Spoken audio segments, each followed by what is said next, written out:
Commander ZYXAR's tentacles trembled as the holographic display materialized before the Galactic Council. For 300 cycles, his species had mapped every corner of the Milky Way, cataloging thousands of worlds.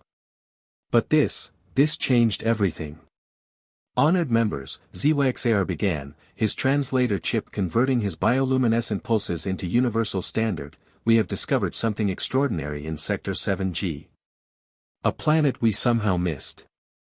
A planet that should not exist. The council chamber erupted in confusion. Representatives from 47 species chittered, hummed, and vibrated their disbelief. How could an entire world go unnoticed? Impossible, declared Ambassador Kreth, her crystalline form refracting the room's light into angry reds. Our surveys are flawless. We've mapped every star, every asteroid. ZYXAR expanded the hologram. A blue-green marble rotated slowly, clouds swirling across its surface. We call it Terra, 3, though its inhabitants name it Earth. It exists in a peculiar pocket of spacetime, a quantum fold that rendered it invisible to our standard scanners. We only found it because a rookie pilot's navigation system malfunctioned and pulled him through the fold by accident. The chamber fell silent. Inhabitants, whispered High Curator Voss, his multiple eyes widening. Intelligent life? Highly intelligent, ZYXAR confirmed. They call themselves humans. But here's what astounds us, they achieved spaceflight without ever knowing they weren't alone. They've split atoms, mapped their genome, sent probes beyond their solar system, all while believing they were the only conscious beings in the universe. The revelation sent shockwaves through the council. For millennia, galactic civilization had been built on a fundamental truth: no species developed advanced technology in isolation. Everyone had mentors, guides, ancient races that shepherded younger ones into the cosmic community. Show us these humans, demanded Kreth. The hologram shifted, displaying scenes from Earth, towering cities of glass and steel, vehicles racing along intricate highways, vast networks pulsing with data. Then came the images that truly stunned the council: humans creating art, making music, telling stories. They saw hospitals where humans saved each other's lives, schools where they taught their young, monuments to those who had fought for justice and peace. They're so fragile, observed Voss, watching a human child laugh in a playground.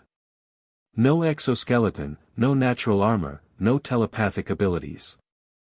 How did they survive their world's predators? They didn't just survive, ZYXAR said quietly. They thrived. They turned their weakness into strength.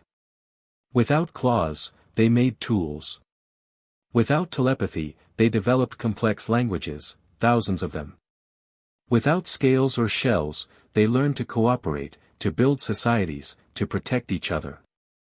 He displayed more footage: the Great Pyramid, the Taj Mahal, the International Space Station. They've experienced devastating wars and profound peace. They've created weapons capable of destroying their entire world, yet they've chosen, so far, not to use them. They write poetry about stars they've never visited. They send messages into space, hoping someone might answer. The council watched in silence as the presentation concluded with a simple audio file, the golden record attached to Voyager 1, carrying music, greetings in 55 languages, and the sound of a human heartbeat into the void. What do we do now? Asked a junior delegate. Ambassador Kreth's crystalline form had shifted to a contemplative blue. We've spent eons believing we understood intelligence, consciousness, civilization. These humans develop everything we take for granted: science, philosophy, compassion, entirely on their own. They reached for the stars knowing they might be utterly alone. High Curator Voss nodded slowly. Perhaps they have more to teach us than we have to teach them. Commander ZYXAR closed the hologram. I recommend we observe them carefully before making contact. They're not ready to learn about us. But when they are, when they finally take their place among the galactic community, I believe they'll change everything we thought we knew about what it means to be alive. The council voted unanimously. Earth would be protected, watched, and one day, when humanity was ready, welcomed. Across the galaxy, billions watched the broadcast, all wondering the same thing: what would these remarkable humans do next?